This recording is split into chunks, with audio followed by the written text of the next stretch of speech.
JFK is in this motorcade in downtown Dallas, just a few miles from here.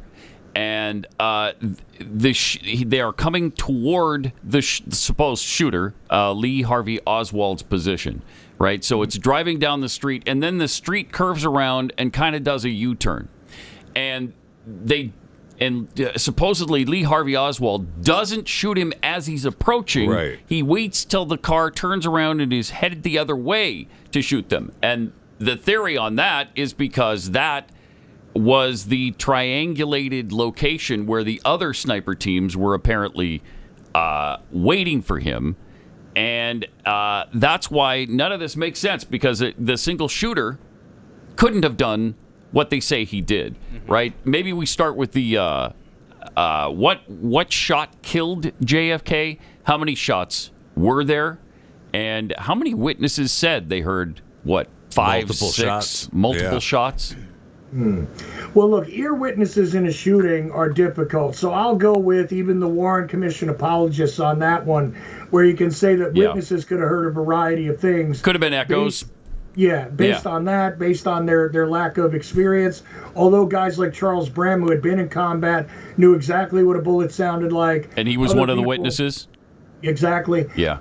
And not the guy who, by the way, is the only positive identification of Lee Harvey Oswald in the window, who's standing across the street looking up 6 floors without his glasses on and can describe his height, weight, eye color. Really? Wow. Difficult. Wow. That's amazing. He got a good look. Yeah. There was no glare. Interestingly, I just rewatched JFK yesterday for this, and one of the things that they show is that after the shooting, Lee Harvey Oswald escapes down the street, and he goes into a movie theater. And that's the whole thing, that Lincoln was shot in the movie theater, went to a warehouse. Kennedy was shot from the warehouse, went to the movie theater. Anyway, like 30 police officers show up. They don't know yet that it's Lee Harvey Oswald, that he's the one who is being sought for the assassination. But for some reason, there was quite a police presence interested in apprehending him at that particular time. Was there not? Well, yeah, going after a cop killer is always the explanation, because he allegedly kills Tippit before that. And that's that's why they supposedly focused on him so hard. Yeah. But that doesn't explain to me why it is that photojournalists are also present. And there's a huge crowd outside of the police that show up for a guy who allegedly didn't pay for a ticket. That was really the thing. He goes into the movie theater. I'm not kidding here, by the way. A shoe salesman sees him, lurking around on the street, named Johnny Brewer, says, "Oh, that looks odd." He goes into a movie theater, doesn't pay for the ticket, and walks in, and was hardly noticed. And then the guy who's selling popcorn says, "Maybe we should call the cops." And photojournalists, 30 police, multiple cars, a crowd gathers within moments of this happening. Now, that's pretty wild for a time when we don't have social media, flash mobs, or, the internet, nothing. Right. Pretty interesting for 1963, I would say. At a movie theater, which, by the way, still shows shows parts of the films and stops them when the film got stopped, when the cops come in to go arrest them, and all of that good stuff. Oh, wow. Where, by the way, he allegedly had picked up his revolver, because his escape from the school book depository is even stranger than this. Well, he went to a movie theater. You're leaving some things out. He leaves, gets on a bus, gets a transfer, tries to go through. The bus gets caught in traffic. He jumps off the bus, catches a taxi to go to his rooming house, where he picks up a revolver, and a jacket, and then makes the mad dash for the movie theater, which, by the way, is a little difficult logistically to get him there. But anyway, he supposedly makes it there. Oh, and in between getting there, he shoots and kills a cop. Supposedly, right? Who approached him on the street and maybe was trying to catch him on a vague description that went out on the radio. Hey, look, white guy with short hair, maybe was involved in the killing of the president. Be on the lookout. I wonder how many of those there were in Dallas that day. Just the one. There was just the one. Just one. Yeah, we looked into that. There was just one guy. He stuck out. Anyway, really interesting, the intuition of the Dallas police force. Yeah. Too bad they're not that intuitive today, because there's a lot of crimes that are going unsolved in this town. But anyway, go ahead. You're talking about the stuff that goes on where people end up in bodies of water. Anyway, look, leave it alone. Not today's issue. The thing is, it's amazing what goes on here. And there are people that were tied to, believe it or not, military intelligence, who are auxiliary officers and all of that kind of stuff, who also had day jobs with the cops. And, a guy named Jack Ruby was hanging around in the police station, by the way, all weekend, while Oswald's being hauled in and out of hallways that are packed, mobbed with reporters and cameras and bulky things, everybody screaming at him. And you can see footage of this now, because that's the day, by the way, network news went like live and wide for 24 hours a day, where they did not stop broadcasting the news, the moment-to-moment developments in the assassination from that Friday afternoon, when Walter Cronkite's waiting for a camera to warm up, which is why you see CBS breaking news. They're waiting for the camera to warm up so they can put him on, and he makes that first announcement, with that logo up there. And NBC forgot to even put in a videotape, for the first, 15 minutes of the broadcast on the assassination that day. So that's why there, As It Happened, is missing the first 15 minutes.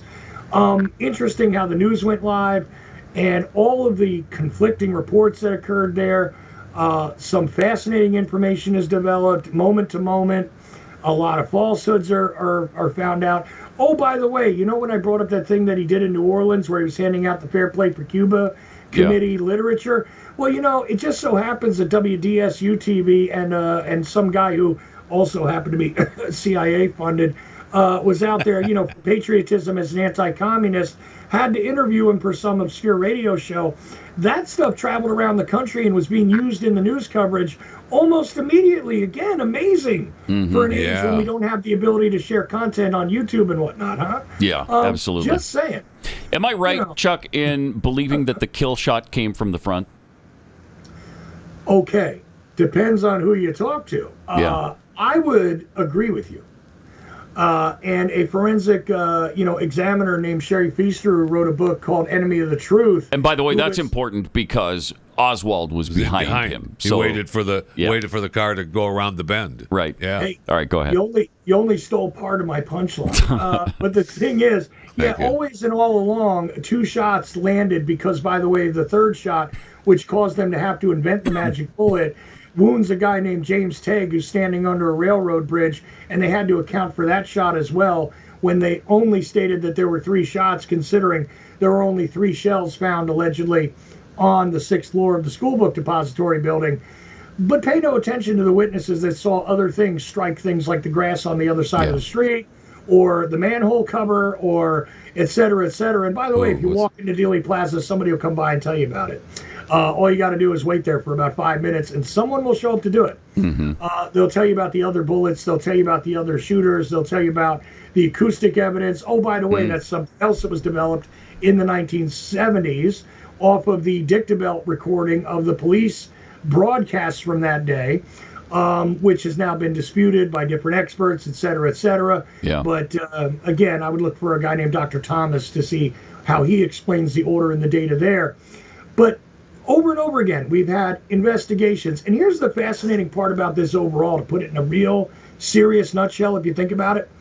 In any murder case, in any murder mystery case, you ever notice if you watch it and it's small town Iowa, it's this weird spot in Jersey, it's in California, wherever it is, you ever notice that over time, the evidence narrows itself down. You eliminate suspects. Yeah. You eliminate possibilities. Even mistakes that are made in investigations, forensic examinations, DNA evidence, et cetera, et cetera, et cetera. Over time, with the evolution of technology, the evidence pool whittles down.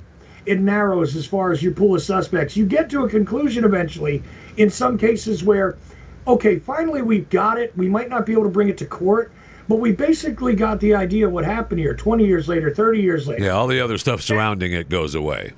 Yeah, fascinating how in this case it works in reverse. Yeah, the opposite. Despite the fact that it's had the largest team of independent researchers, investigators, ever in history probably, examining the shortest time period. What we're talking about is, if it's the Zapruder film, it's 26 seconds. If it's the shooting, it's maybe 6 seconds if you look at Josiah Thompson, but I would argue it's 9 seconds. Let's be nice and call it 10 seconds in Dallas. that has inspired all of this ever after. Yeah. Thousands of books now, hundreds of films. You mentioned JFK. By the way, if you're going to watch that, it's a little outdated, but it did spawn the Assassination Records Review Board, which got us about 5 million more documents into the National Archives to look at, and got us some interesting gems like Operation Northwoods, like where the concept of conspiracy theory and why it is you label people who are Warren Commission critics conspiracy theorists sent as a memo from the CIA. You can see that because people have been working on this all this time. But you don't have a narrow pool of suspects. You don't have a presentable and historical record here that has made itself clear over time, even with the French perspective of 75 years of perspective. You don't have it, even at 60 years, 61 years.